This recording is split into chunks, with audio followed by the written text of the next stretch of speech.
Why do they call you the Dhandho Investor? It's a way of doing business and making money without taking risk. Like, for example, Mr. Gates, Mr. Walton, Mr. Branson, all of these people followed these simple mental models. So if they won, they would win big. And if they lost, they'd lose nothing. So I want to know everything. Okay, let's start with this. Mohnish Pabrai is the self-made millionaire who built one of the most respected investment firms in the world, managing over $1 billion. And now he's giving us the simple tools and frameworks to create life-changing wealth. If humans understood that if I embark on a business in a format where the risk is close to zero, more people would do it. And that's what these mental models do. For example, cloning.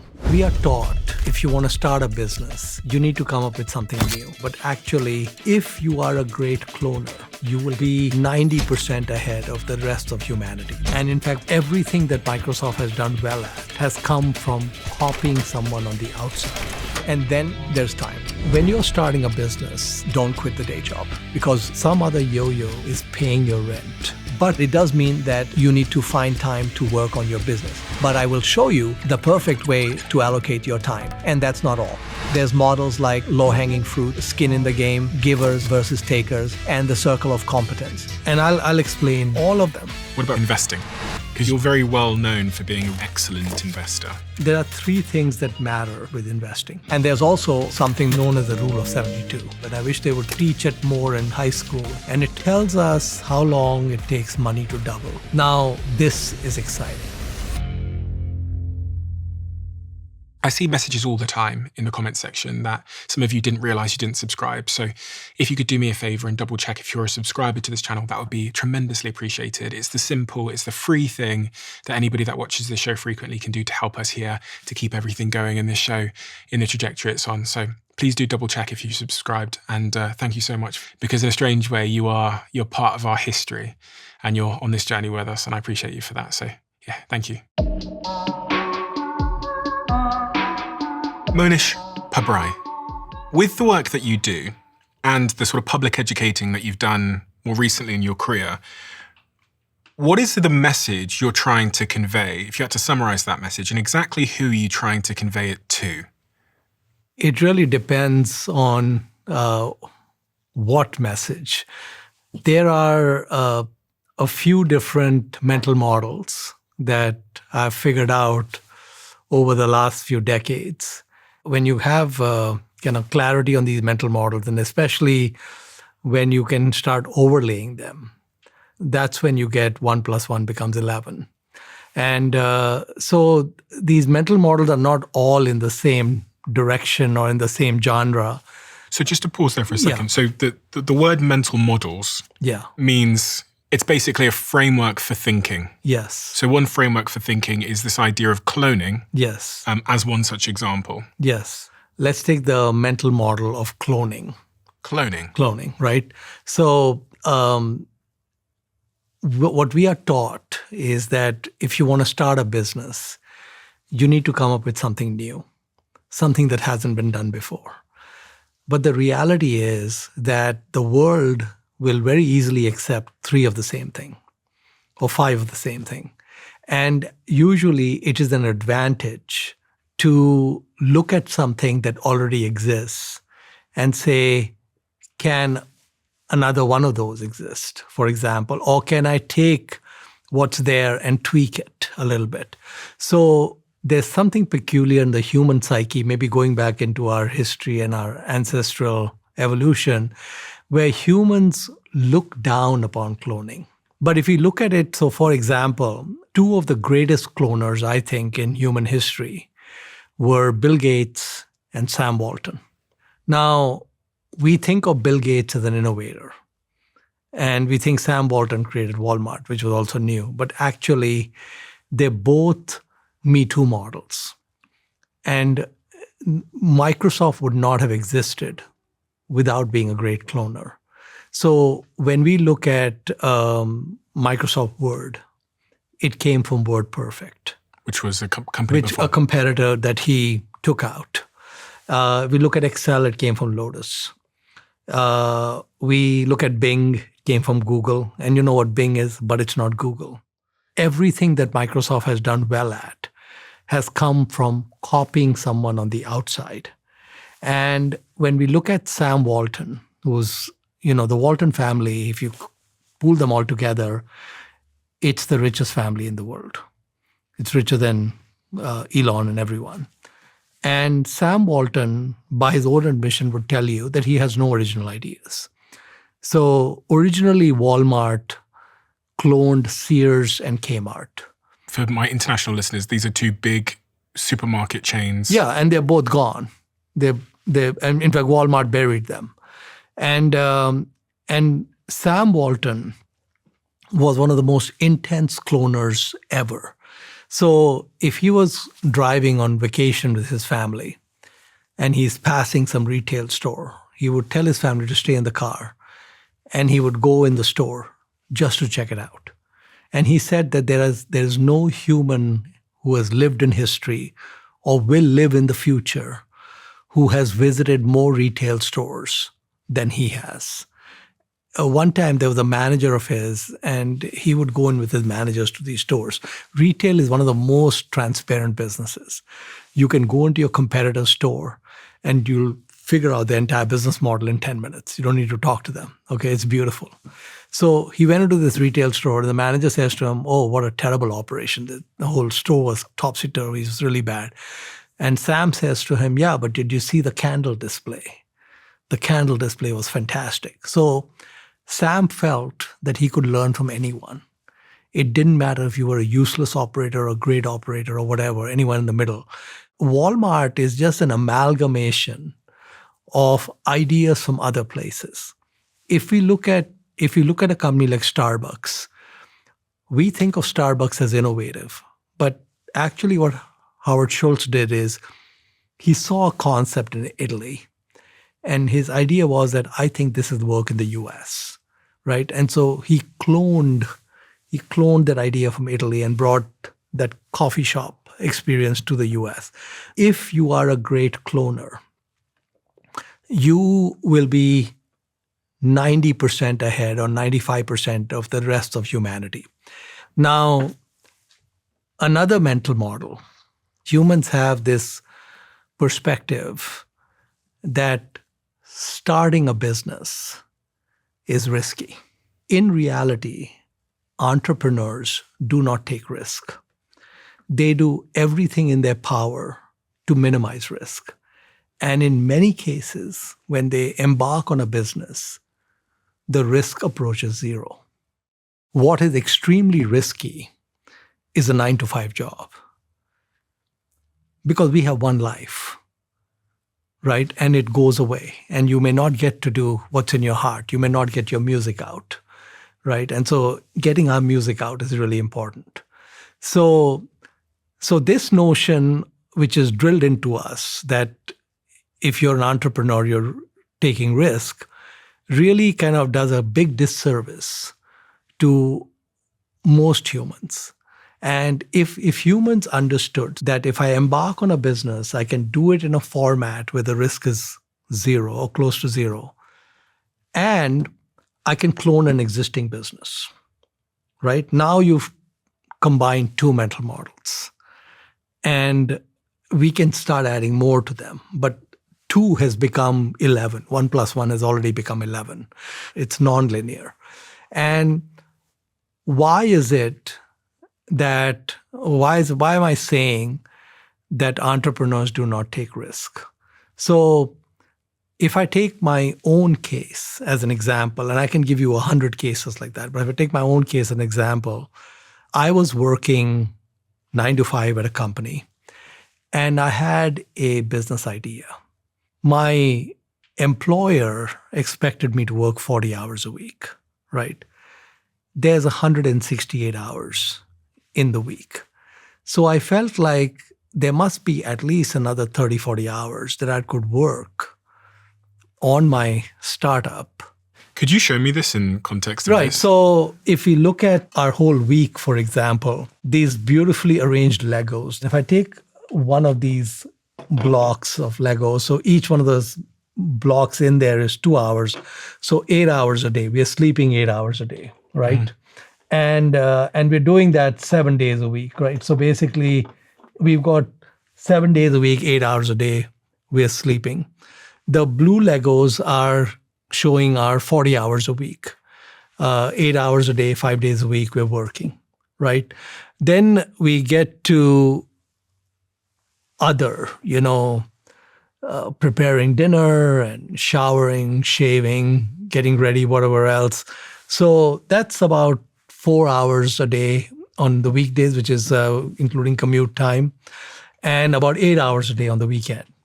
Then we get to free time, social media and watching Netflix and hanging out with friends, going for dinner.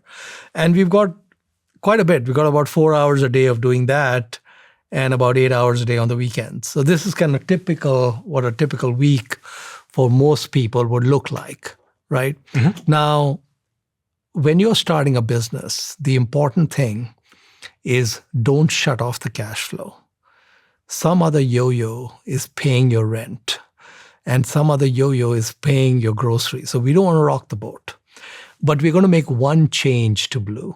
Which is the amount of hours I'm working for my 9 to 5. Now, before I started my startup, I used to get top reviews as an employee. I was very focused on doing a great job for my employer, all in, right? The day I decided I'm going to do my startup, I decided I need to be just above firing level.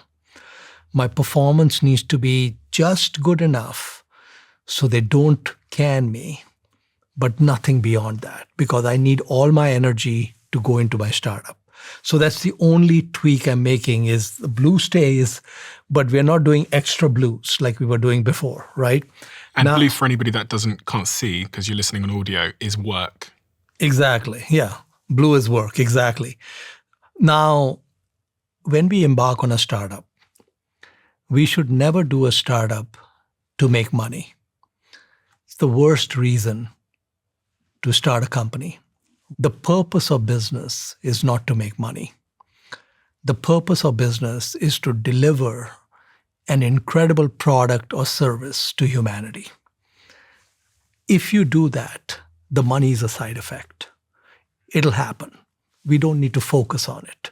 So what we are looking for is, do we have a product or a service that we are thinking about that we could bring into this world that is going to improve the world in some way? How do I know if it's a good idea? Whatever idea you have come up with is not going to work. Okay? Because you came up with it in an ivory tower between your ears. Okay? And that's not really a great place to find great ideas. What's going to happen is we're going to be doing what I call rapid prototyping, which is we take this idea and show humans what it is. And when you show it to humans, you will get feedback. So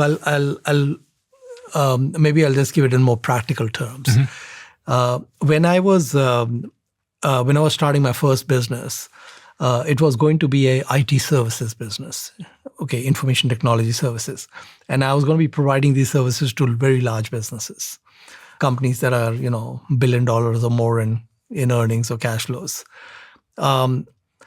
I was in a meeting with a senior IT guy at a very large bank in Chicago.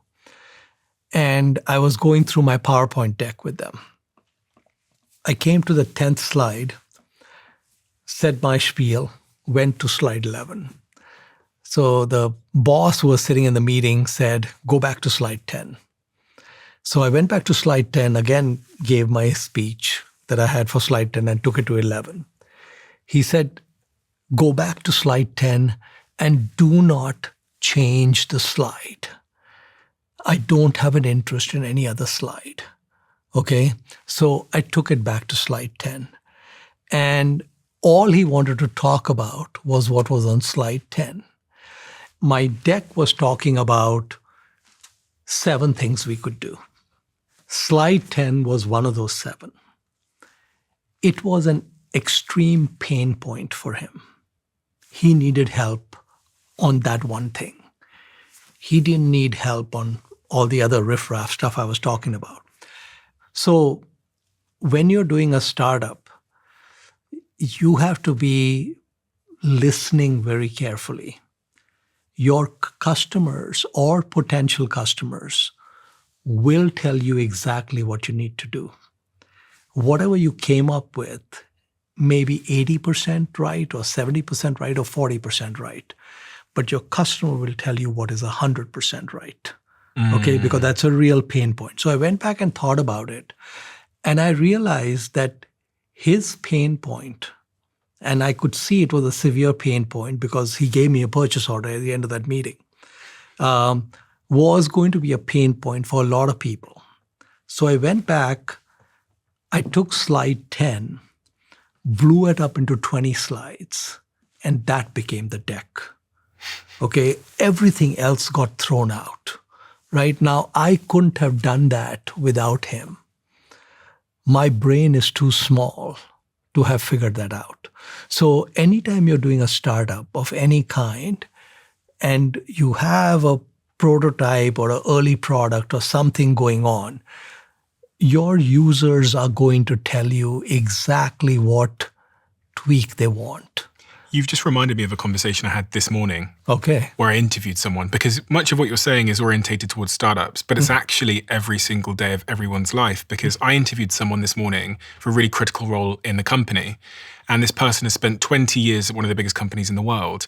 And when I was doing the interview, she was telling me about lots of things she's done in those 20 years. And I was just trying to get to this one thing. Can you put on events? And she was telling me about this and that and the other thing and this and this and the other thing. And I was just I'd only come to this interview to figure out if she could put on big scale events. So we spent, of an hour conversation, we spent 55 minutes talking about a bunch of things I wasn't interested in. And actually, as you were speaking, I was going, do you know what she could have done at the start of that conversation? She could have gone, Stephen, can I ask you one question? What are you looking for from this person? And then I would have gone, I just want someone that can put on events. And then the next 55 minutes could have been persuading me that she can do that. Sure. And it just applies to what you just said there. How could you, as the salesperson that day in that meeting, with what you know now, how could you have done a better job without going through all of those slides? Well, I think what I would do now if I were doing something like that is that my radar on listening would be 10x. You know, we don't learn when we speak. We learn when we listen. So I would really be trying to talk less and extract more. And I wouldn't even rely so much on slides. I'd like to really try to bring them into what they are trying to say. And so basically, if you study businesses, venture back, non-venture back, whatever, this is a very common thing. There are almost no businesses who end up with the business model that was originally conceived. I mean, that just would be such an anomaly. It's really the interplay between the founding team and the early customers which really leads to taking this wet clay and making it into something that people want. And so, if you think of something like Google Glass, when they came up with those glasses that they thought the whole world was going to wear. Yeah. So it didn't work. Well, why didn't it work? Well, the reason it didn't work is you're talking about something extremely personal. Okay, like for example, Wrigley's chewing gum. Okay, my mouth is a very personal space. I'm not going to put Glotz chewing gum in there.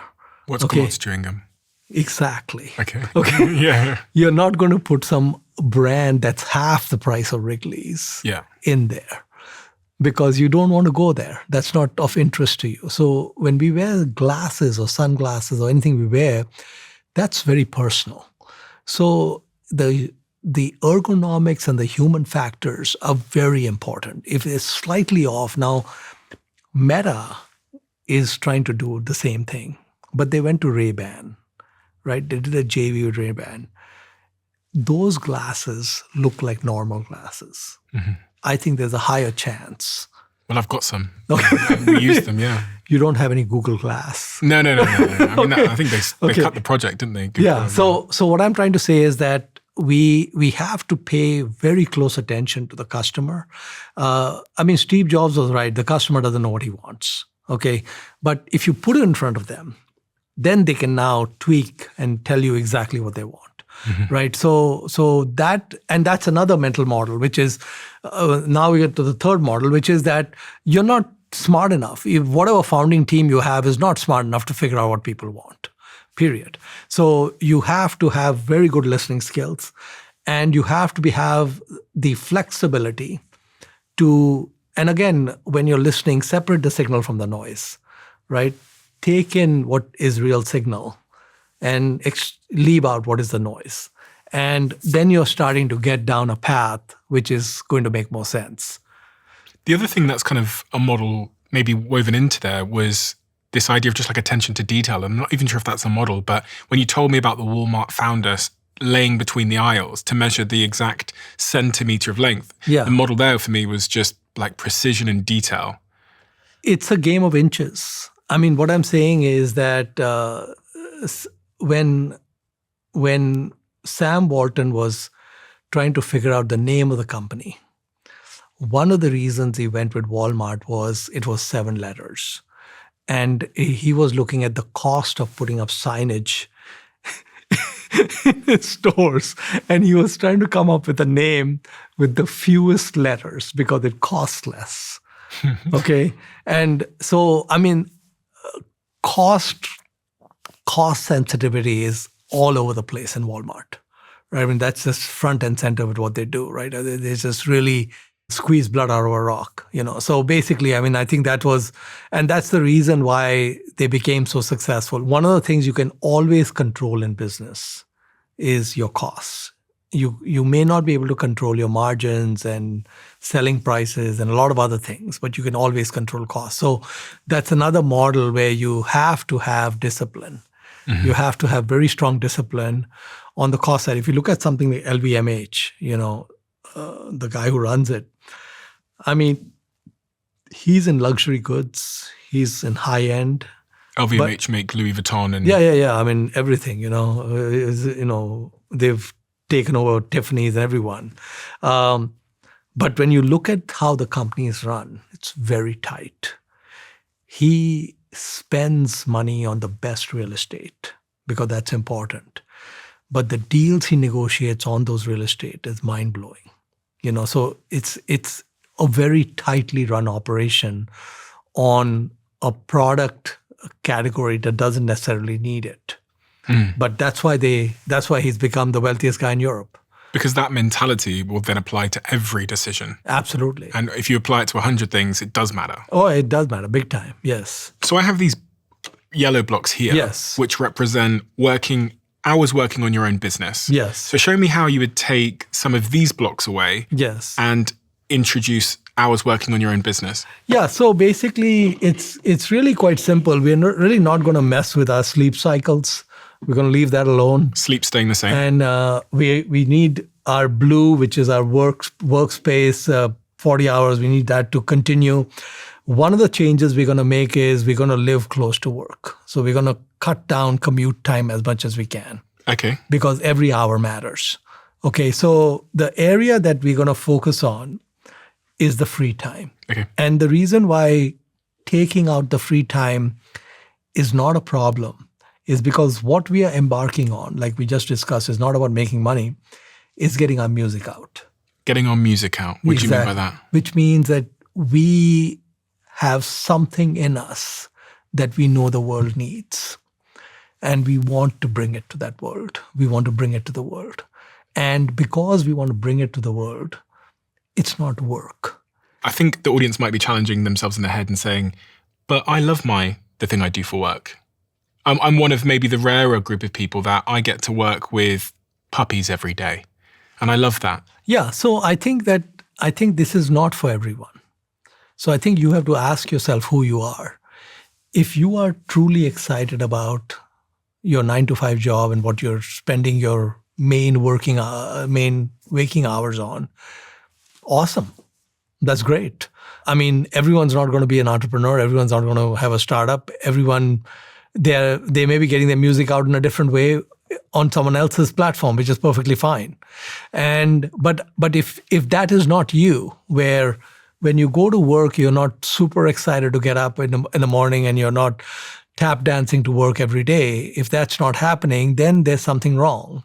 And you have to ask yourself, well, is there something else that you're passionate about, that you want to do? And this is not something that should take a lot of effort.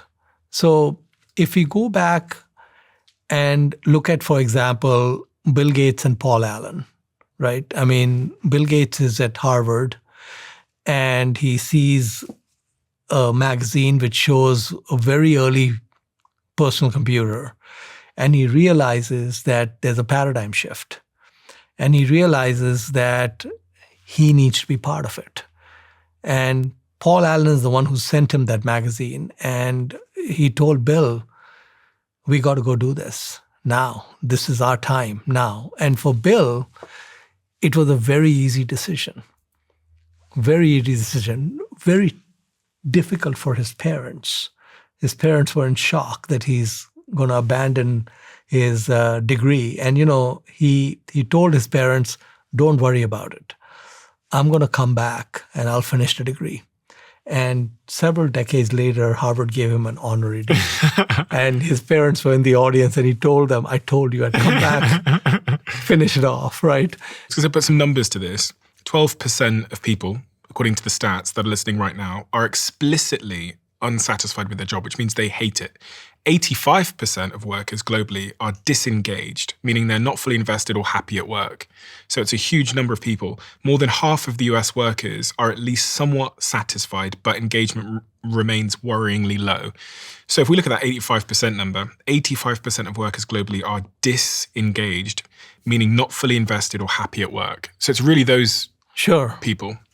And the thing is, it's not just enough to be unhappy at work. That's one piece of it. The unhappiness can be a symptom, and one of the causes can be that you have a different calling in life, and you are not following your calling.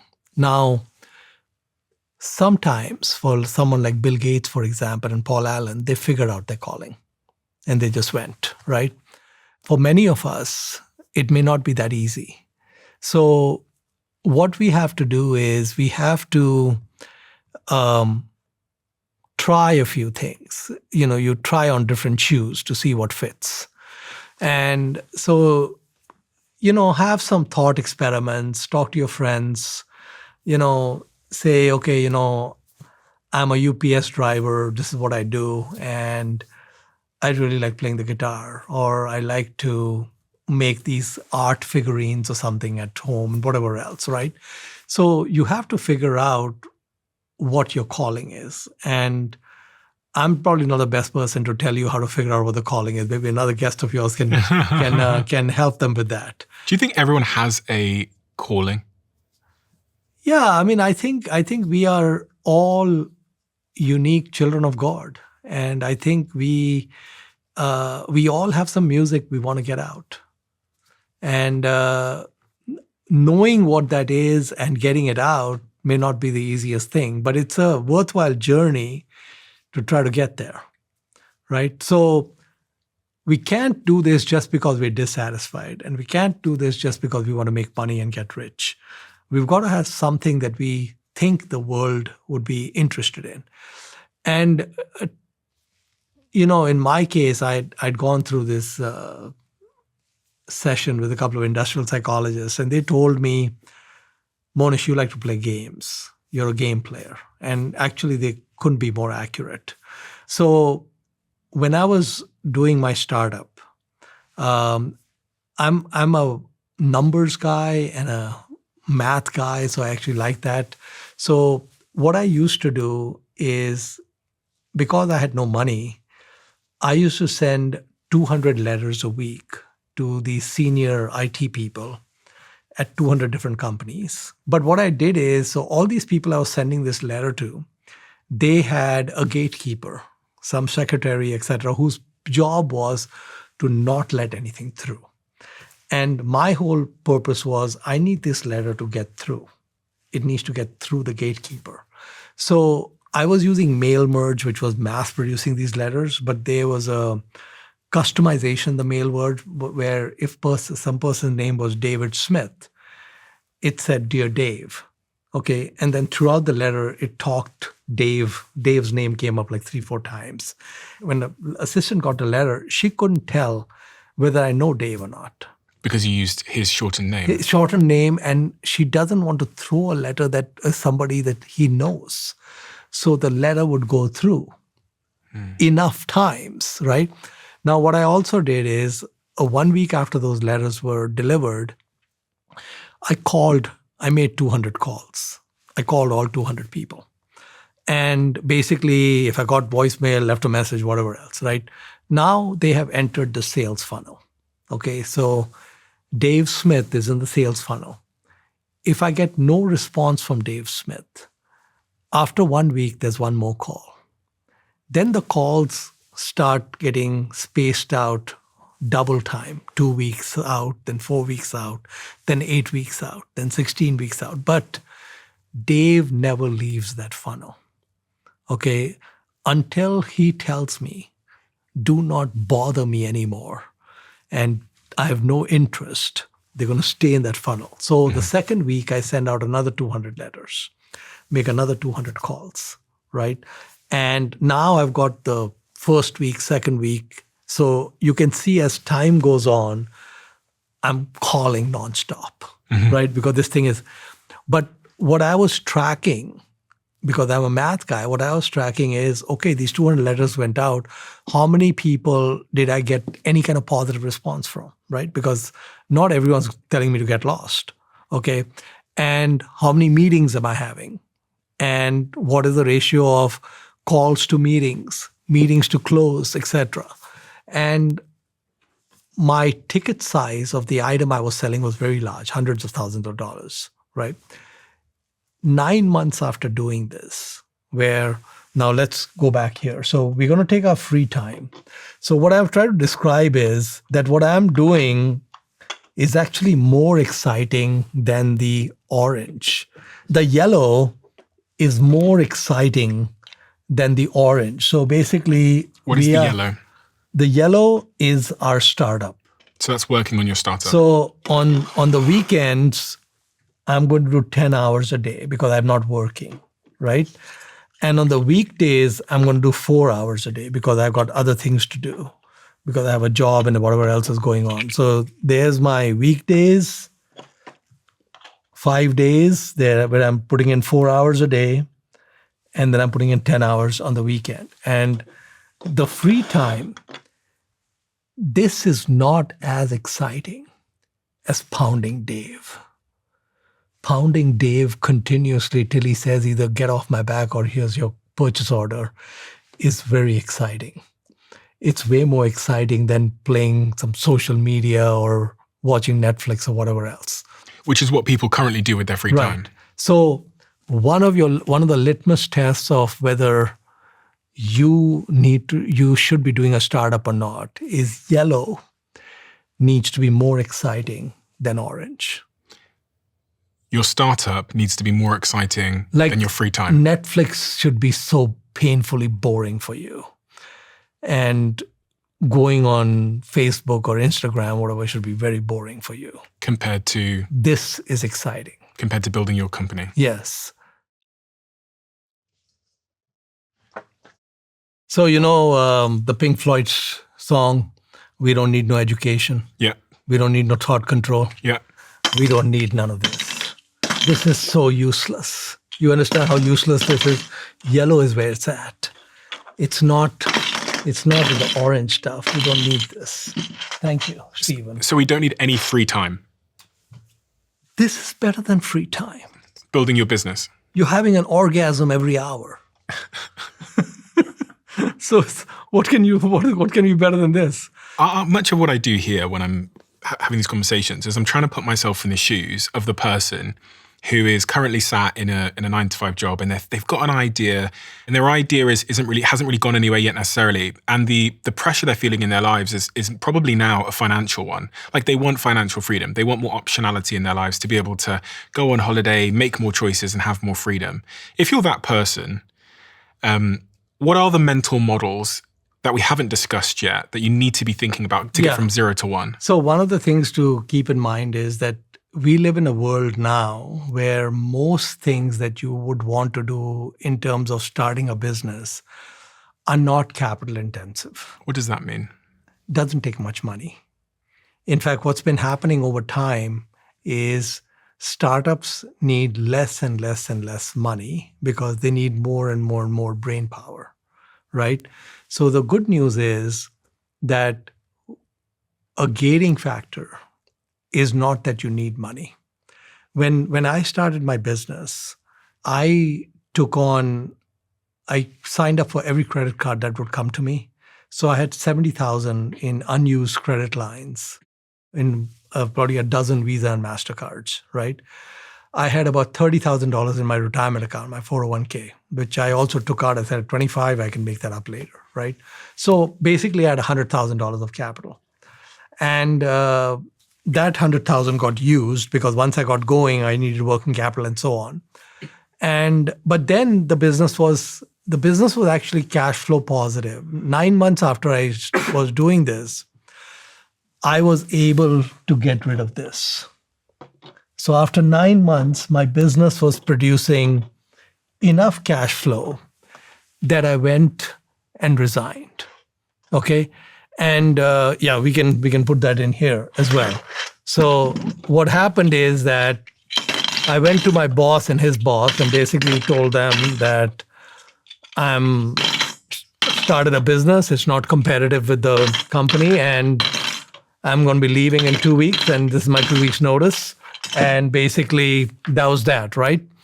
And they sat me down and said, Mohnish, we were so confused for the last 9 months because we met several times because we saw big drop off in your performance, but it was never so low that we wanted to fire you. I said, exactly. That was exactly what I was trying to do. I was trying to say just above firing level. He said, well, you mastered it because we met several times, but we couldn't get rid of you. So what they told me is, they said, look, when your business fails, not if your business fails, when your business fails, please come back. We'll give you more money. You're going to get a promotion, and we'd love to have you back. I could immediately come back. So I said, I got one free shot where I leave my job, I go, I do this thing, and if it doesn't work, I'm back to almost exactly where I was, almost no change, right? Amazon's type 1, type 2 decision-making. Yeah. Idea. And this is not just me. What risk does Bill Gates take? Okay, Bill Gates, what is his value as a Harvard freshman in the job market? 0. Okay, nobody would pay him anything. And he could come back anytime and finish that degree. So let's say he went to New Mexico. Things didn't work out. He's got wealthy parents in Seattle. Okay, he just comes back, graduates a year later, and he goes on. So what was the risk? There was no risk. And if you study entrepreneur after entrepreneur after entrepreneur, what you're going to find, so if we look at Sir Richard Branson, he wants to start an airline. Okay. Now to start the airline, you need a jumbo 747 that costs like $150 million. The plane, right? That's some serious money. Richard Branson got Virgin Atlantic off the ground with 0 and with 0 risk. So here's what he did. You replace capital with creative thinking.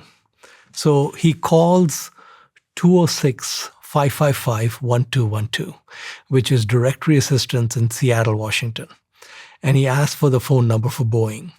Okay, so he calls the main Boeing switchboard. Boeing sell the planes, right? Yeah, Boeing makes the 747. So he calls the main switchboard of Boeing, giant, huge company, and says, I'd like to lease a jumbo. And they hang up on him. Okay. He calls about 30 times and they keep hanging up. And finally, they get tired of his calls. And the lady says, let me put you in touch with somebody who's in charge of leasing and they can tell you to get lost. Okay, so she transfers him to a person who's actually leasing jumbos. This person tells Richard, says, look, Mr. Branson, in every country, we have one customer. And in the UK, that is British Airways. So we have nothing to talk about. So he said, well, just humor me for a second. He said, if British Airways called you and said that they wanted to lease an old used jumbo, do you have one lying around? So the guy said, as a matter of fact, we do, but that's academic. He said, well, what would you lease it to British Airways for? Just since we're having a conversation. What ended up happening is Boeing leased him that jumbo. And the reason they leased him the jumbo is they had one just sitting around. So they didn't really have any risk because they said the moment the guy doesn't make any payments, we're going to pull the plane, right? So now when you have an airline, you sell all the seats 4 months in advance. The cash has already come in. You pay for the fuel 30 days after the plane lands, and you pay for the lease after the plane lands. You don't need any capital. Virgin Atlantic got off the ground with zero capital. Okay, now if you can start an airline which needs a jumbo with zero capital, you can start any business with zero capital. Okay, so basically, when you look at business after business after business, all of them, what they do is they start small, they're embryonic, they minimize risk, they get a few customers, and then after that, they just roll with the customers, right? And then that's how they get going. So the important thing is that when we take the blue out, when blue is no longer here, which is work, work is gone, yellow is going to almost double or triple because this is where all the orgasmic activity is. So we move the work, we quit the 9-to-5 job and we move that time over to working on our startup. I was working on my startup like from 7 to 9 in the morning. And then I would come back 6 p.m. and work till 10 or 12 in the evening. When you had a job? When I had my job. And then I'd work on the weekends. And I was so desperate to just go full time into it because I just said, if you just let me go full time, I can tear it up. And that's exactly what happened. I mean, in about first year, we did 400,000 revenue, second year 1.4 million, third year 3 million, and by the 6th or 7th year we were at about 15, 17 million. It just grew because basically then I had no shackles on me. I could just go full out, right? And the engine, I knew all the statistics of these letters, so many calls, so many this, so much this means this and all of that. And it works. So, and if it doesn't work, you can go back to your 9-to-5 and give it another shot, So you actually could do this a few times. I think that's a really unappreciated framework, as you call it, or mental model, which is, because you said you sent 200 letters. So many times kids come up to me in the street and they say, look, I've been looking for a job. I've sent 6 emails. Yeah.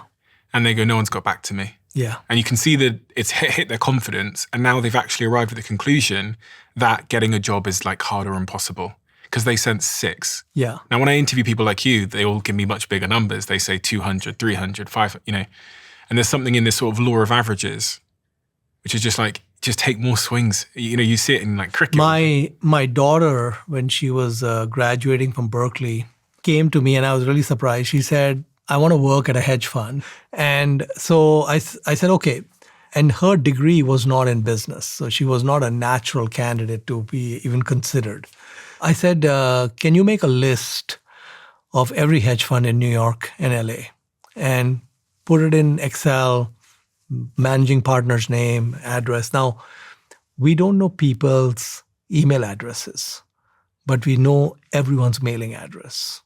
Okay, the mailing address is a public piece of data. The address. The address is easy, right?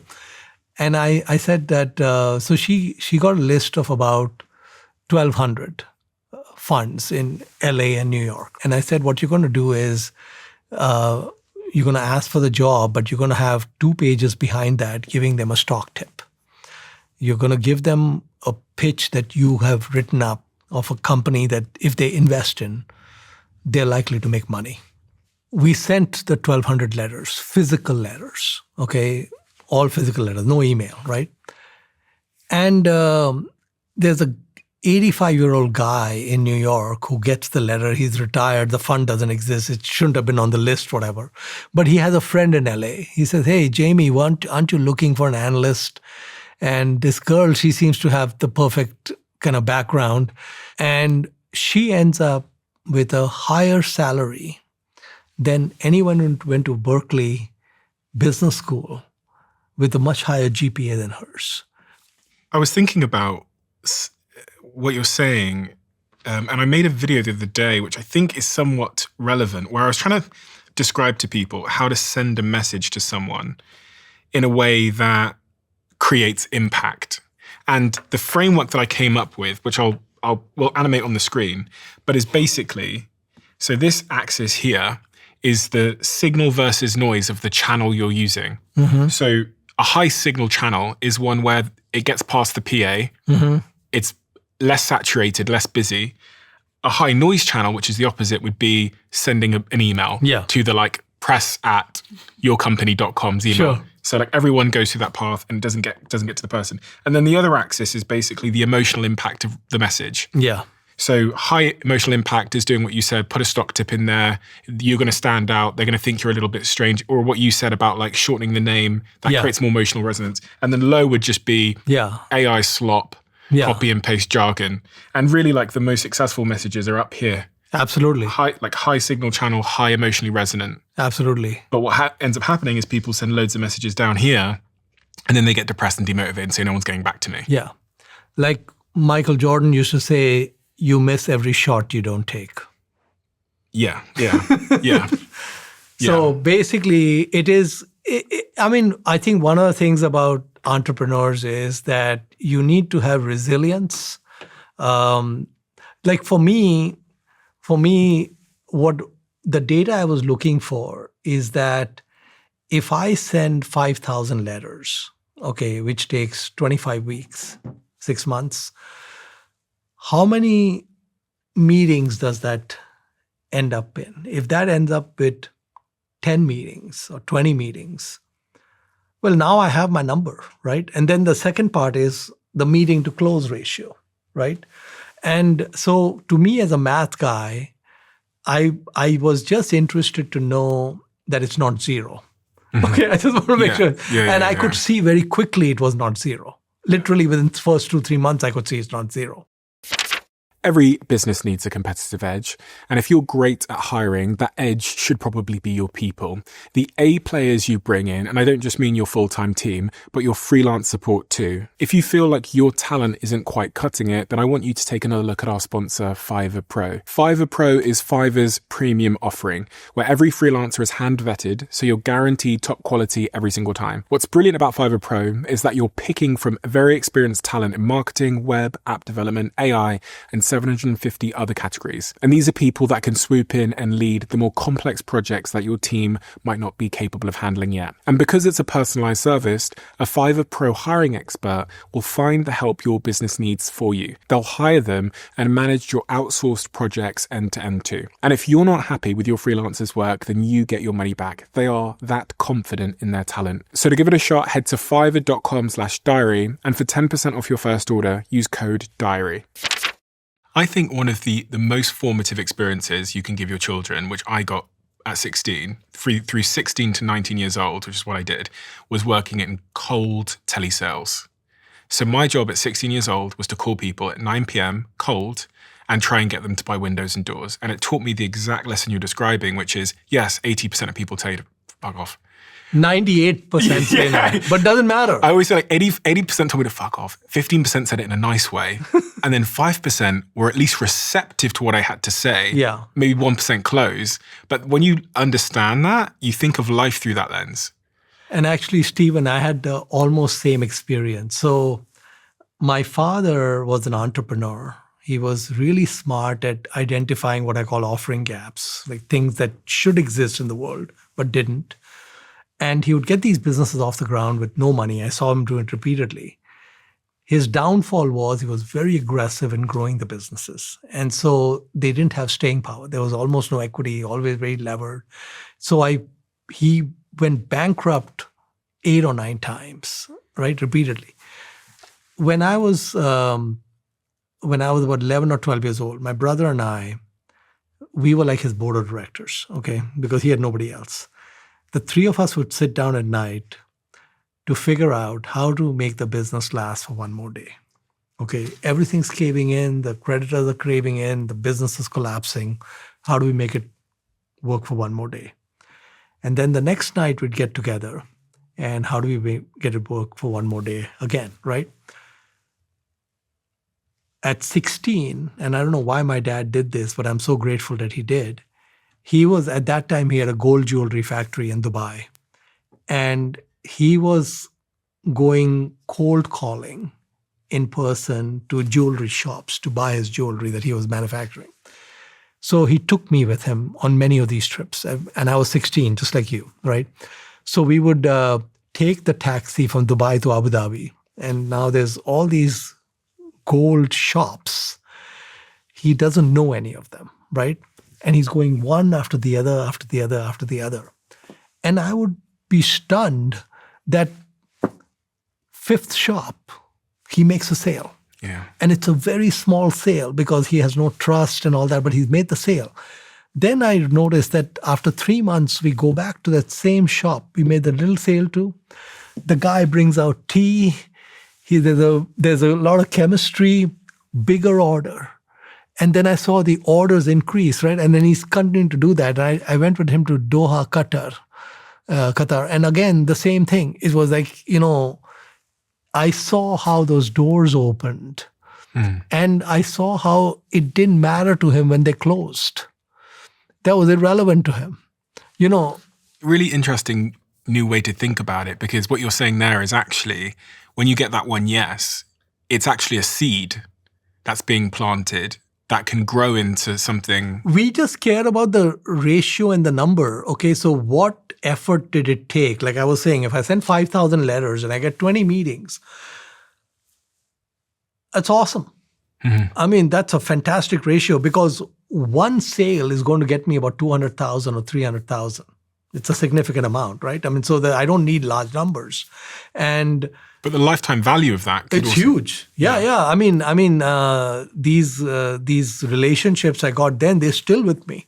Mm-hmm. So it's like forever.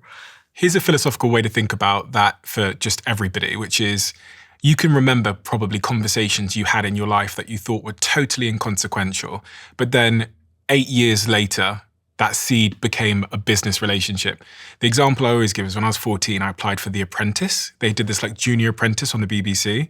And it's a long story, 35,000 kids in London and across the UK applying. I met a kid in the line while I was queuing up for my audition. And he said to me, my dad runs this $500 million company. And I was like, yeah, whatever, like not interested. I went through the auditions. I didn't end up getting on in the show for whatever reason. But then I ended up, because we were waiting in the queue that day, I was really nice to this kid and I added him on Facebook. 5 years later, I get a message on Facebook. Hey, 5 years later, although I didn't get on the show, which would have got me about $25,000 investment in my company if I'd won, 5 years later, I'm working on a startup. That kid from the line says, hey, my dad has sold his business for $1 billion and I've been watching you on Facebook for the last 5 years. My dad would love to meet you. It was an Indian family, the Alawalias. They'd sold a business called Euro Car Parts. They took me to London when I was literally so broke I was like shoplifting food to feed myself. And his dad invested double what I would have won on the show into my business. And that always reminded me that like every conversation that I have is like planting a seed that at any point in my life could turn into something. Like I always bring up Adam Grant's book, Givers and Takers. I don't know if you've seen that. All humans on the planet fall into one of 3 categories. They are either a giver or a taker or a matcher. Okay? There are no other categories of humans. These are the 3 categories. Now, the matchers are relatively simple to understand. Their mental framework is, if Stephen does me a favor, I'm going to try to do something similar for him, one-to-one. They can do matching in the math in their heads. The takers, who you don't have anything to ever do with, are trying to scam and screw everyone and always take and never give. Okay? The takers basically go nowhere. Okay? And if you have any takers in your life, get rid of them. Okay? Now the givers, what the givers do is the givers are not focused on what comes back to them. They just want to help you. They want to help humanity. And what ends up happening is the universe conspires to help them. So the givers become the most successful. Everyone is trying to give to them even though they're not asking for it. So basically, and that's the book that Adam Grant wrote, Givers and Takers, is one of the mental models, this is a great mental model to have, is to be a giver. Don't play math games, always try to make sure the other guy gets the better end of the deal. And just keep going through your life that way. And that goodwill will compound.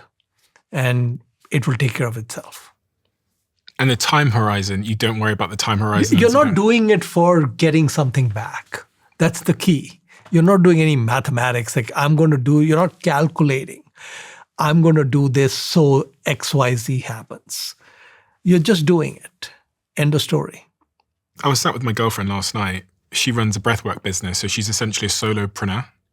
And she's at that point where she's trying to scale. In fact, I just meet so many, I think I actually ran a survey before. And the vast majority of business owners are in that SME category, that small sort of business category. It's startups are the backbone of our economy. But they come to me with the same problem, which is maybe I started as an individual, I've got high demand, and now I'm a bottleneck. And I don't know how to get out of being like a freelancer. How does the freelancer become an agency? And the thing I was chatting to my girlfriend about last night was the step she hasn't taken yet is to hire someone exceptional. And so many founders come to me, these early stage founders are like, my customers like me, I do it better, I don't trust anybody. I wondered if you had a mental model for thinking about. The thing is, so if you look at people like Elon Musk and Steve Jobs, they believe their number one job is recruiting. The first 3,000 people who joined SpaceX, all personally interviewed by Elon. Just think about that. Those are 3,000 hires. Think about the number of interviews to get the 3,000 hires, okay? He did not believe there was any other way. And what Steve Jobs used to say is that A players want to work with A players. The moment you start introducing B players will hire B and C players. They will never hire an A player. So your downhill journey's already started the moment you get a B player. And so as an entrepreneur, we have a lot of demands on our time, right? But recruiting has to be at the top. And you've got to be willing to spend inordinate amounts of time on recruiting, okay? And there are tools that you can use. We use, there's a company called Caliper we use for pre-employment testing. And the thing is that between the genetics of a human and the first 5 years of their life experience, who they are, their traits are hard-coded. That is not going to change from 5 to 95, okay?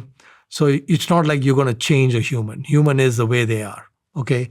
Now, these pre-employment testing tests can get you data that you're not going to get in an interview. One of my companies I'm building at the moment is called culturetest.com. It's exactly this. Okay. You're just like preaching to the choir here. But what I'm saying is that it was we need to get really good at recruiting. Yeah, Okay. it's my absolute obsession. And what I found out is that, funnily enough, from doing these culture tests, so I've culture tested tens of thousands of people in the general population now.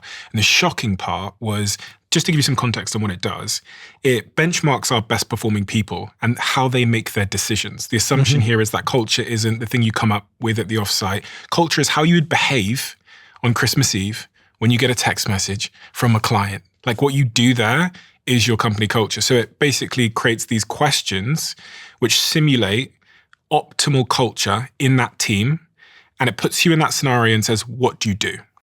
This is probably a good point to talk to you guys about culturetest.com, which is the website we're about to launch for anyone who has the responsibility of hiring someone, which is probably everybody listening. One bad hire can destroy your entire company. So we made culturetest.com so that you guys at home can spot those red flags and avoid those hires that might be the end of your business. Culture Test will make you your own personalized culture test so that you can screen every single person that wants to be in your team and your current team members and people that have left to see how they align. Just go to culturetest.com and put your email address in. And the minute we launch, I'm going to send you an email so you can try it before anybody else. So recruiting is really important. And I think the other thing is we're willing to hire people who may not do things as well as we do. But actually also what I've also found is I have so many people on my team who are better than me. You know, they're better at many of these things because it's not my natural bent to do those jobs. So that's really when you get a huge bang for the buck, is you end up with team players that are way better than you. How do you think about firing people? Because this is the other thing I hear from founders. Hire slow, fire fast. Founders really struggle with the fire fast thing. And it is very important to fire fast. I think fire fast is more important than hire slow. And you're doing the person a service because they may be exceptional in another role at another place. So you are helping them try to find that. And you're helping your other team members. If I was trying to work for your companies, what is the one non-negotiable? Like, what is the trait that I would demonstrate where you would immediately not even consider me? The most important is integrity. You know, I mean, we want three traits, right? We want intelligence, we want integrity, and we want willingness to work hard, right? And none of these three are really negotiable. And what does integrity mean in your definition? Well, it's absolute honesty. It's pretty simple. You know, it's black and white. And you conduct yourself with the highest levels of ethical standards. So on all fronts, when you're dealing with a customer or internally or externally, the moral standards need to be very high. When you think about your wealth, how much of it has come from building businesses versus being a great investor of the capital that you managed to make from those businesses? I think currently most has come from the investing side. You're very well known for being a really excellent investor over many, many, many, many, many years. I'll put a graph on the screen that I found, which I think shows the returns of your investment strategy versus the Dow Jones, this graph. Have you seen that one before? I haven't seen it this way, but people put up all kinds of things, yeah. I mean, all this says is that you're extremely good at investing. So I want to know, if I'm starting my investing career, I'm working in a 9-to-5 job at the moment, I've got a couple of $1,000s in my bank account, how should I be thinking about investing? Should I be investing? So there are three things that matter in terms of getting a great outcome with investing. Starting capital, how much the amount you start with, length of the runway, how long are you going to invest the money, and the rate of return. Okay, so before I answer your question, I want to tell you a story. So, and this is a true story. In 1623, in New York, the Native American Indians in New York who owned the island of Manhattan. The Dutch settlers wanted to buy the island. And so they went to the Indians and said, we'd like to buy the island of Manhattan, great natural harbors. It can be a great place for us. And the Indians and the Dutch reached an agreement to sell the island of Manhattan for $23. And when people hear that, they think, oh, the Indians got taken. Island of Manhattan for $23 is ridiculous. But let's say the Indians had a trust officer who they said, invest this $23 for the benefit of the tribe and try to do a decent job, right? Now, there's something known as the Rule of 72. And the Rule of 72 is a very important rule, and I wish they would teach it more in high schools and elementary school. It tells us how long it takes money to double. And it's a kind of a mathematical hack. So for example, if I'm going to get a 7% return and I do 72 divided by 7, that's approximately 10. And at the 7% return, it's going to take 10 years for the money to double. 7% compounded will take 10 years. If I have a 10% return, it will take 7 years. 72 divided by 10 is 7. If I have a 15% return, it will take 5 years. 72 divided by 15 is 5, approximately. And if I have a 20% return, it'll take 3.5 years. So this Rule of 72 is a nice hack. And it's very important to know how long money takes to double, because then we can start doing a lot of math in our heads. So when we look at these Indians with the $23, if they were getting a 7% return, it would become $46 in 10 years. And then it would become $92 in 20 years and $184 in 30 years, so on. Now, if you go 100 years, right, it's 10 periods of 10. And 10 periods of 10 is 2 to the power of 10. And 2 to the power of 10 is 1,024. So we throw away the 24 because we don't want to complicate the math. So at 7% for 100 years, you would have 1,000 times what we started with. And this is why, because compounding becomes nonlinear, people have a hard time getting their hands around it. So Nonlinear meaning? It's not going up in a straight curve. It's going up in a hockey stick club, yeah. So in 1723, the Indians would have 23,000. It would have gone up 1,000. And then if they continue at the 7%, in 1823, they would have 23 million. And in 1923, they would have 23 billion. And in 2023, they'd have 23 trillion.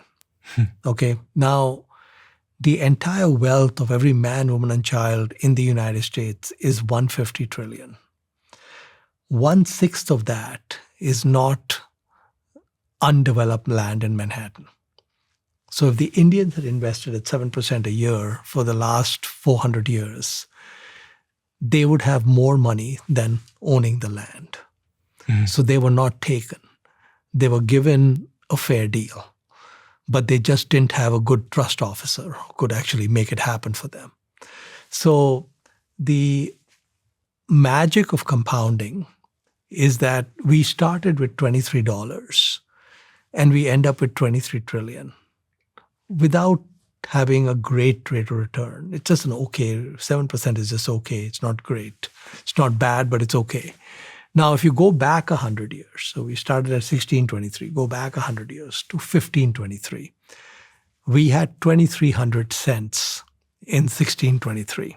2,300 cents? $23 is 2,300 cents. Oh, okay, if they'd got it. Just converted to cents instead of dollars, right? Now, if you make it 1,000th of that. So just so I'm clear here, so if you're saying if you went back 100 years from that point and you gave them just 23 cents. If you gave them 2 cents. If you give them 2 cents. 2.3 cents to be exact. But if you just gave them 2 cents. Yeah. 100 years later, there would be $20. If you gave them 2.3 cents, 100 years later, there'd be $23. And now it would be the 23 trillion, right? So what I'm trying to say is that if the runway is long enough, the starting capital doesn't matter. Even the rate of return doesn't matter if the runway is long enough. Now, so when people are thinking about investing, they have to keep a few things in mind. The first thing is spend less than you earn. So always try to save the first dollar rather than the last dollar. So if you are making $50,000 a year, put $5,000 into savings to start with, and then do the rest of your expenses after that. Now, it's very important when we saw with this example, you start young. So when people start working at 22 or 23, whenever they start working, they have to be saving then, because that early money at 22 can compound for 50 years. And that's what we want. So we don't need to do heroic things with finding the next NVIDIA or whatever else. We can just put it into an index. And the important thing is spend less than you earn and keep putting that 5, 7, 10,000 every year into the savings. Don't go have a vacation in Hawaii with it. Let it keep compounding and just put it into a broad index. And we don't really care. So for someone who has never invested before, Yeah. which would probably be the majority of the audience, how do we simplify even further in terms of just put it in an index? What does that mean? So basically, you could open an account at Fidelity or Interactive Brokers or Robinhood, any of these places. You could open a brokerage account for very little money. And there's lots of them in every country. Yeah, and then you could just ask them to buy you the S&P 500 index, for example, and they will get you invested in that. And the S&P 500 is basically the top 500 companies. It's the 500 dominant businesses in the US, like NVIDIA is in there and Microsoft and Apple and so on. And you're going to get your 10% a year if the trend holds over the last century. The S&P has plenty of periods where it does nothing. It's somewhat overheated right now. But I think if you have a long enough time horizon and your dollar cost averaging in, it's perfectly okay. What you could also do as an alternative is buy Berkshire Hathaway. So that's a stock, BRKB. So you could again tell these people that just put it into Berkshire Hathaway. It's like an index. And again, it's like set it and forget it. You don't need to think about the investing side. You focus on yellow, okay, and keep putting this little money away on the side, and it's going to compound. And so at 18, if you put away $5,000 and you fast forward to when you're 68, 50 years later, right? Now, if you got a 10% return on that money every year, let's say, every 7 years, it would double. Okay, 72 divided by 10 is 7. 50 years is 7 doubles. 7 times 7 is 49. And 2 to the power of 7 is 128. Okay, so we can throw away the 28, keep it simple. You're going to have 100 times what you started with. So the 5,000 at 18 is going to be 500,000. Okay. At 19, if you put money away, that's another 500,000. 20, you might have 10,000 you can put in. So you can start seeing that over a lifetime, you're going to be having too much money. As you might have been able to tell, I'm absolutely fascinated by the psychology behind high-performing sports teams. I think it started with my love for Sir Alex Ferguson as a Manchester United fan. So when I was told about a new Netflix series that covers the rise of the Dallas Cowboys, it immediately piqued my interest. And this isn't because I'm mad about American football. I'm not. I don't even watch it. But I do know about the Dallas Cowboys, and for a lot of Texans, they're much more than a sports team. I watched this series, and it is absolutely brilliant. It centers on Jerry Jones, an oil businessman with no football background who bought the Cowboys in the late 80s and transformed them into the most valuable sports franchise in the world. It's all about how one guy assembled a powerhouse team in the 1990s made up of legendary players and coaches, and through fearless decision-making, led his team to 3 Super Bowl victories. And I really enjoyed it. And I think you might too. Check out America's Team, The Gambler and His Cowboys, which is streaming right now only on Netflix. And they now sponsor this podcast. I've just invested millions into this and become a co-owner of the company. It's a company called Ketone IQ. And the story is quite interesting. I started talking about ketosis on this podcast and the fact that I'm very low carb, very, very low sugar, and my body produces ketones, which have made me incredibly focused, have improved my endurance, have improved my mood, and have made me more capable at doing what I do here. And because I was talking about it on the podcast, a couple of weeks later, these showed up on my desk in my HQ in London, these little shots. And oh my God, the impact this had on my ability to articulate myself, on my focus, on my workouts, on my mood, on stopping me crashing throughout the day was so profound that I reached out to the founders of the company, and now I'm a co-owner of this business. I highly, highly recommend you look into this. I highly recommend you look at the science behind the product. If you want to try it for yourself, visit ketone.com/Stephen for 30% off your subscription order, and you'll also get a free gift with your second shipment. That's ketone.com/Stephen. And I'm so honored that once again, a company I own can sponsor my podcast. You've been referred to as the Dhandho Investor. And I've got a book here, which you wrote, called The Dhandho Investor. What does this word Dhandho mean? And why do they call you the Dhandho Investor? Dhandho is actually a word from Gujarat, which is on the western coast of India, where Gandhi came from. They're extremely astute business people. And Dhandho, if you translate it directly in Gujarati, it means business. But it doesn't really mean business. What it means is it's a way of doing business where the downside is non-existent. We already discussed how Mr. Branson is a Dhandho investor. He had no downside. Mr. Gates was a Dhandho investor. He had no downside. Mr. Walton was a Dhandho investor. He had no downside. So all of these people embarked on businesses, built huge fortunes without taking risk. And so the Dhandho Investor was written from the perspective of how can we minimize risk while keeping the returns intact. You use this example of the Patels. Mm-hmm. What is that story?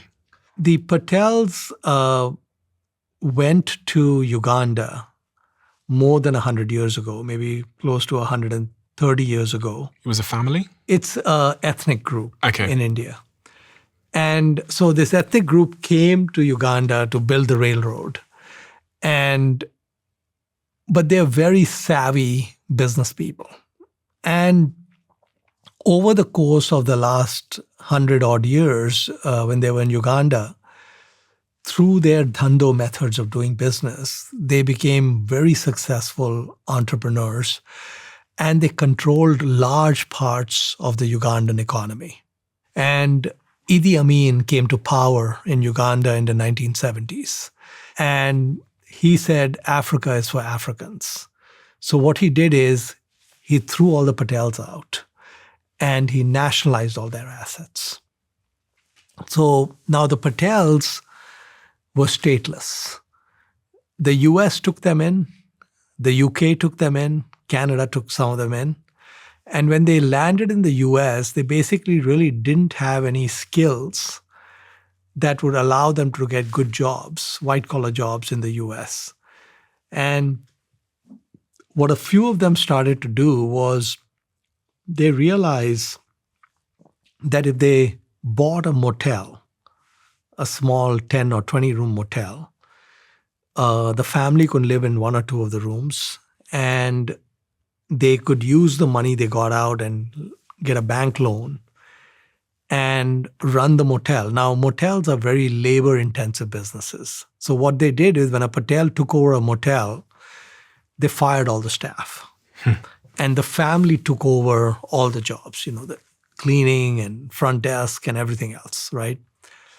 And the Patels are vegetarians, and they live a very simple life. So when a Patel took over a motel in an area, what they were able to do is they were able to undercut the prices of all the other motels in the area because they have no labor, they have no payroll, they have no workers' comp, none of those things. And so if everyone else is charging $25 a night, they're charging, $19 a night. So the occupancy was higher than everyone else. And they saved their money. And then what they would do is buy the next motel, send the nephew to run it, and then buy the next motel. And this started happening in the early 70s. And when you fast forward to today, 80% of all the motels in the US are under Patel ownership. 80%. So the Patels make up 0.1% of the US population. Indians make up about little over 1%, maybe 1.2, 1.3%. Just 1/10 of that is the Patels. And this 0.1% population is controlling 80% of the motels in the country. And it's because of the Dhandho way. So if I want to steal from the Dhandho way, you told me it's good to be a copier. What are the principles of the Dhandho way that I need to be thinking about? Because I think was there 9? Yeah, there was 9 principles in total in the book. Well, the most important one is heads I win, tails I don't lose much. Everything we discussed today, Stephen, is heads I win, tails I don't lose much. When I started my business, when Bill Gates started, when Sam Walton started, and when Richard Branson started, that was the formula. If they won, they would win big. And if they lost, they'd lose nothing. So everything has to be in business about risk reduction. Everything has to be about free lunches. We love free lunches. Okay, so we always have to think about how do we get this done without capital, without risk, free lunches. Do you think there's an opportunity for people? Because everybody's at the moment thinking about AI and technology and these really advanced new innovations as an opportunity. But does that create an opportunity in the boring, in the motel, in the laundromat? Yeah, so, the reality is, so entrepreneurship is not studied much in business schools because there's nobody going to give you a consulting project for studying entrepreneurs. If we really study startups in the US or actually anywhere in the world, 99.99% of startups are non-venture backed. What does that mean? What I mean by that is those are your laundromat, your Chinese restaurant, your, eBay seller, whatever, Amazon seller, so on, right? The small businesses. None of those companies were formed because of venture capital. So the media focuses on all the venture capital-led businesses. And so people think that, if I have to do a startup, I got to do something in technology.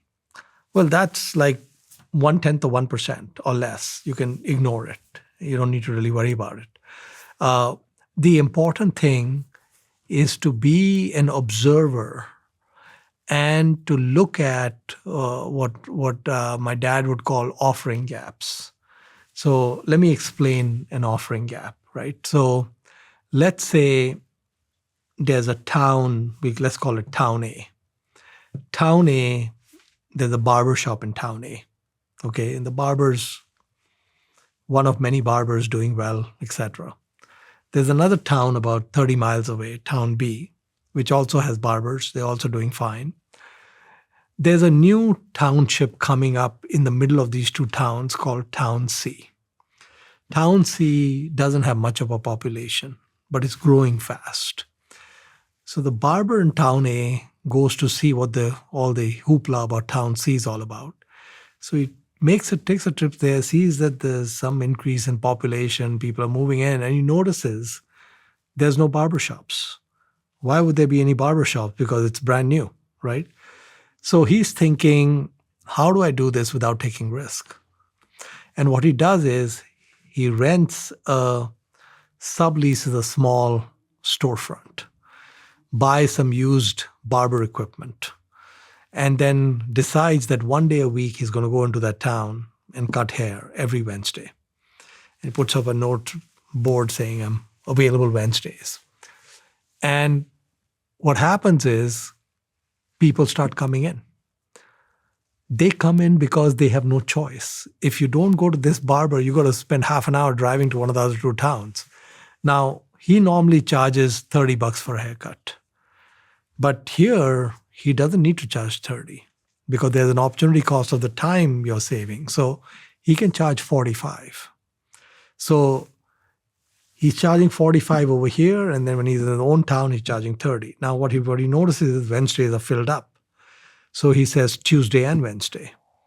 Okay, and gradually what ends up happening is that business is full-time, and he's making $45 an hour per haircut. Mm-hmm. But the nature of capitalism is more barbers are going to show up. So the second barber comes in, the third barber comes in. Eventually, the haircut there is going to be $30. It's going to neutralize. But in the meanwhile, he's doubled his business, right? What risk did he take? So going into Town C was addressing an opportunity gap. When Howard Schultz started Starbucks, he saw an offering gap. He thought that what Italians love about cafes might be what Americans love too. Didn't exist, right? And he went and did it. You know that barber that moves into Town C first, and they're really having a great time because there's no competition. One of your points when you're talking about the Dhandho method is this idea of creating a durable moat. It's point 4 of the 9. So sometimes what happens is that you start a business. Every business starts off without a moat. What is a moat? We have a castle, a knight in charge of the castle to keep the invaders away.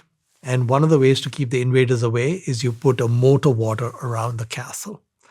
So when you put a moat of water around the castle, it makes it harder for anyone to take the castle. Mm-hmm.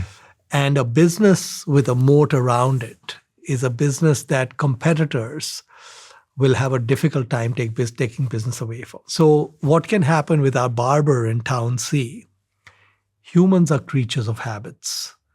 We don't like to change our barber every month. We like the same barber.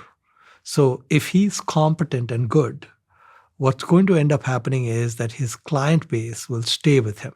What about loyalty points? I was just struck the other day when I was shopping in LA at Erewhon, which is a supermarket here in LA. And someone had recommended it to me on the plane, which actually goes to your point about actually give a great product. Because an airline hostess on my flight over here went, "Oh, you're on keto diet. You need to go check out Erewhon." So that's the recommendation. And that's 10x more powerful than any ad or anything else they could run. And I went there. Yeah. When I landed, because I needed a supermarket and didn't know the place. But then interestingly, when I was at the checkout yesterday, after my second visit, the lady at the checkout goes, "Hey, are you an Erewhon member?" And I was like, "Erewhon member?" And she was, it does cost. She was honest. She went, "It costs money, but here's what you get." She goes, "On this order today, you would have got 10% off this entire order." It's expensive, Erewhon. And she goes, "And we give you a drink every month." She listed all the things off. I signed up and bought the membership to Erewhon. Mm-hmm. I tell you now, I'm not going anywhere else. I don't know what it is, but now that I'm a member and I have the app, I'm not going anywhere else. Well, that's the hack that Amazon did, right, with Prime. And 2 or 3 years ago, I was seated at dinner next to Bill Gates. You know, my middle name is Forrest Gump. These things happen once in a while. And Bill is describing to me how the business model of Costco and the business model of Amazon is illegal. Okay, so I said, "Why is it illegal?" He said, when you put a membership fee, what you're doing to the consumer is you're locking them in, which means the consumer is no longer going after the lowest price because there's a distortion in their behavior. Yeah. Okay. So now the FTC doesn't believe it's illegal, but Bill Gates does. And I was just thinking, well, that's because you're competitive with Amazon, you know? Yeah. That Prime thing with Amazon is super smart. Yeah. And that was taken from Costco. Oh, okay. I You didn't know, know that. but basically, yeah, the lock-in is very powerful. Well, one company I wanted to talk to you about was Apple. Because Apple, I find, is a really interesting company. You talked about being a copycat, kind of arriving later to the party with new things. They've kind of been a story of both sides of the equation. They've been innovative, it seems, especially under Steve Jobs. And more recently, I mean, they were like copying other people, but now I'm not even sure what they are. Well, so Apple is a very unusual company in that everything emanated from one guy. Okay. And that one guy has been gone for a long time. And if you look at Apple, basically nothing new has come out since he left. We don't have a Steve Jobs at Apple. And the same thing happened at Disney. You know, they had to buy Pixar because there was no Disney anymore. Mr. Disney was gone. And so Apple actually, I find somewhat risky. As an investment? Yes, because if the form factor, so currently humans walk around with a brick in their pockets or in their hands. At some point, that form factor is going to change. It may be integrated into something we wear or some other more ergonomic situation. That may or may not be Apple. And in fact, more likely not to be Apple. It's probably some guy in a garage somewhere. And so if they are smart enough to find the guy in the garage early enough and buy them, they're okay. And bring them in as the next Steve Jobs, that's okay. But even there, the odds are low. What does this say to you about founders? The specialness of founders. Are they a unique animal? Or can you swap them out and still be tremendously successful? Well, I would say that there are a lot of elements of luck. So first of all, founders are all great at what I call offering gaps, right? They find something that the world doesn't have, that needs, etc., and they go after it.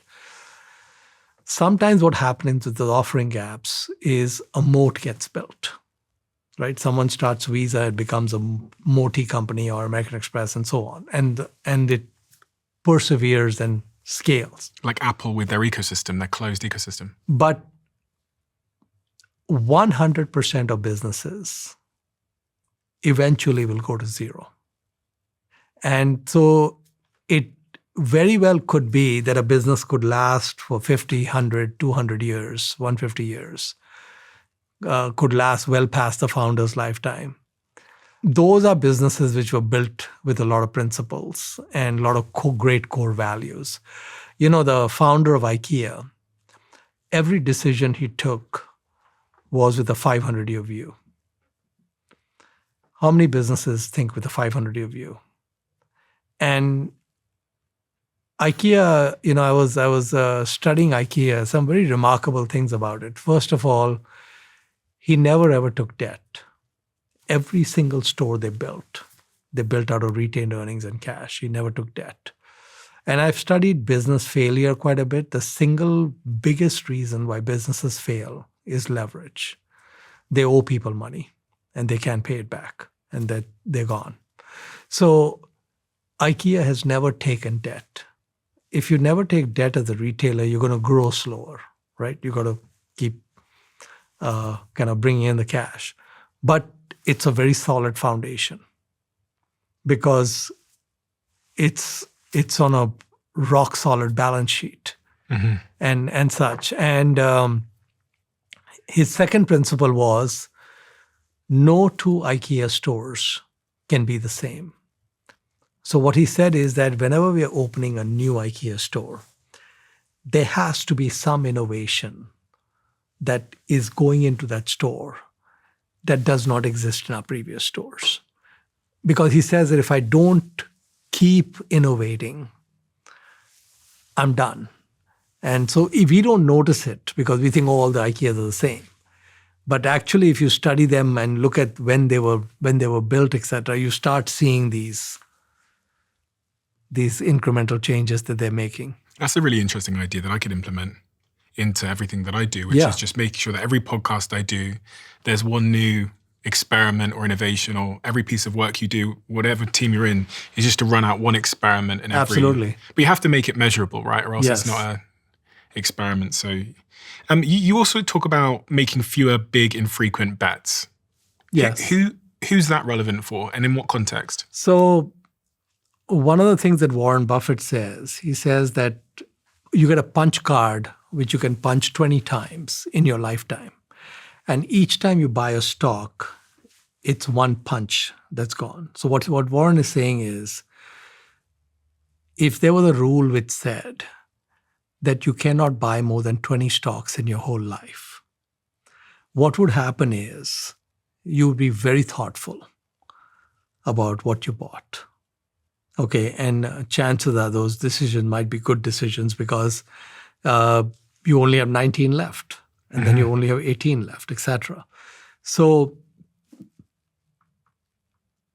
in venture investing, a very small sliver of companies that venture capitalists invest in do well, right? The high burnout rate. And if we look at the stock market, 4% of listed companies generate 90% of the return. So most companies that we may think about investing in are likely not to do well for us. It's a 96% odds. That's why the index is so important, is when you buy the index, you bought that 4%. And if you go pick stocks, you have 1 in 25 chance of getting one of those 4%. You said earlier the punch card analogy of 20 things in the punch card. You've got to pick 20 in your life. If you only had 3 to 5 things that you would bet or back now, which I think is actually kind of what you do, what would those things be? Well, I mean, so I'm trying to resist going to specific names. Yeah. Because I think that would hurt people more than help people. Okay, that's fair. What I would prefer that people do is focus on the other 2 variables, which is the amount you're saving and the length of the runway, and focus on the index. So I think that it's kind of like saying, I want to be a great AI developer, because it's the way to be. Well, to be a great AI developer is going to take time. It's just the nature of the situation. What do you think about these people that day trade? Because so many young people, specifically men, are being sucked in by these adverts that you can day trade your way to wealth. It's not good. I think it's the broker's going to make all the money. Robinhood will do well, not you. Do you think anyone can make loads of money as a long-term day trader? I look at it this way. If you study the Forbes 400, the 400 richest people in the US, in the world, actually, I don't see any day traders in there. One of the last things I want to speak to you about is this idea of circling the wagons. Yes. What does circling the wagons mean? Warren Buffett said that over a 50-year period of running Berkshire Hathaway, he's made hundreds of investments, and only 12 have moved the needle for Berkshire Hathaway. So it's the same 3 or 4% rule, where if we say that Warren made 300 investments, he probably made more than 300, but let's say he made 300 decisions, only 12 have resulted in what we see as Berkshire Hathaway today. And the important thing was not the buy decision on those 12. The important thing was never selling them. So circle the wagons is a term that comes from the 19th century when these pioneers were moving west, the wagon trails moving west, and the native Indians would attack, or bandits would attack these wagon trails. So what they would do is they would put themselves in a circle. They would circle the wagons, then defend that circle as best they could with their guns and so on. But the wagons being circled was the best possible way of trying to face off that attack. So in effect, they circle the wagons around the crown jewels. So when I'm talking about circle the wagons, what I'm saying is that in a lifetime of investing, there are very few times when you're going to actually have a huge multi-bagger. What's that? A big winner. Something that goes up 10x, 50x, 100x. And what you want to do is you want to effectively circle the wagons around that idea so it doesn't get sold. So we are not going to know before we invest whether something is going to be a multi-bagger or not. But we may figure it out after we own it. So after we're only going to know a business after we own it. We're not going to know it before we own it. After we own it, we may understand the business well enough to know that this is a great business. And when we figure out it's a great business, you don't want to sell that. When I meet people like you, I'm always so inspired because we spend a lot of time thinking about the wins, the great decisions. We've talked about that. I've shown you the graph of your great decisions. Yeah. What is the worst ever decision you made in terms of financial performance? Well, I've had so many zeros. So, The one that got away. So there's mistakes of commission, which is things going to zero, and there's mistakes of omission. The mistakes of omission are far worse. Okay, so the biggest mistakes I've made aren't the ones that have gone to zero. The biggest mistakes I've made are the ones that I sold and I shouldn't have, where I should have circled the wagons and I didn't. And those have been very costly. Give me one example. Well, so I think this was in about 13 years back, 2012. I invested in a company called Fiat Chrysler Automobiles. Basically, it was coming out of bankruptcy after the financial crisis. They had gotten rid of all their debt and everything, and the stock was very cheap. It was about $5 or $6 billion that you could buy the whole business. One of the things I didn't pay too much attention to at the time was that 80% of Ferrari was inside Fiat Chrysler. And they owned Ferrari, 80% of it. And but they had many other assets, which I liked. They had the Ram trucks and Jeep and Maserati and so on. And when I looked at the business, I thought the business was worth many times the 5 or 6 billion, even ignoring Ferrari. And I was right. So in the end, I made several times my money. And in 2017 or 2018, they took Ferrari public. So they actually then listed the company. And it looked like that they had captured all the value. And so I sold. I used to own approximately 1% of Ferrari as part of that purchase that I had made. So 80% of Ferrari was in this $5 billion company. Ferrari now has a market cap of almost $100 billion. And I would have about $1 billion more if I had not done that stupid thing. So I made a couple of $100 million on this whole thing, but it would have been a lot more. And all I needed to do was just not sell it. Do you deal in crypto at all? Do you invest? It's outside my competence. I don't understand it. I was going to say, one of the things I noticed about you that's quite rare for someone that deals in billions, is you have a smile on your face. You seem like a really genuinely happy person. Well, what would be the point of the bees without being happy? Well, a lot of people aren't, as you know. Well, then they've lost their way somewhere. I mean, on a daily basis, I specifically ask myself, how do I want to spend today? And I focus on spending it not with the focus on maximizing money. I focus it with maximizing what Mohnish loves. And that changes all the time, but that's the way it is. What is that? Well, currently it's golf. Like one of the things I really struggled with today was there wasn't going to be any golf. So I said, it's either Stephen or golf. Okay. Should I go to Stephen or should I go for golf? I said, you know what? Give the arms a rest. Let's go meet Stephen. I'm glad you did.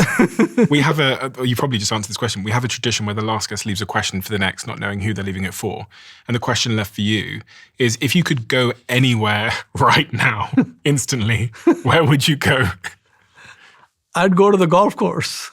Thank you so much. Oh, it's Thank a you pleasure. for everything that you do. It's so incredibly important. And I now know why people love listening to you and learning from you. And it's because you have this most remarkable ability to tell deeply engaging stories. Thank you so much. This has always blown my mind a little bit. 53% of you that listen to this show regularly haven't yet subscribed to this show. So could I ask you for a favor? If you like the show and you like what we do here and you want to support us, the free, simple way that you can do just that is by hitting the subscribe button.